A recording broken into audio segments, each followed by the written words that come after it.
படம் சூப்பருங்க. நான் வந்து பெங்களூர்ல வந்திருக்கேன். என் பேர் ஹரி. என்னை வந்து ஐவிஎம் ரஜினிகாந்த்னுவாங்க. நான் ரஜினி சார் மாதிரியே மாதா பிதா குரு தெய்வம் சொல்லுவாங்கல்ல, அதுக்கப்புறம் தலைவர் தான். புரியுதுங்களா? எவ்வளோ ஃபேன்ஸ் வரலாம். ஆனால் அவரை மாதிரி நான் நடிச்சு தான் எனக்கு நிறைய ஃபேன்ஸ் இருக்காங்க கம்பெனியில். Is a very good motivator, ஒரு inspiration to all of us. பாருங்க, ஃபேமிலியோட வந்திருக்கேன். Wife with all Coolie T shirt எல்லாரும் வந்திருக்கோம். மாஸ் மூவி நல்லா இருந்துச்சு. நல்ல என்டர்டெய்னிங்.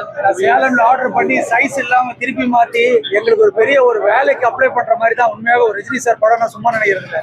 நாங்க டிஷர்ட் கொடுத்து அவங்க என்ன சொல்றாங்க, டிஷர்ட் அடிச்சு டயர்ட் ஆயிட்டாங்க. அவ்வளோ டிஷர்ட் இருக்கு. விஜய் சார் படத்துக்கு ரொம்ப டிஷர்ட் இருக்கு. ஆனா because of Lokesh Kanagaraj sir and Rajinikanth சார்னால இந்த படம் super hit. Anirudh sir super music, எல்லாமே சூப்பரா இருக்கு.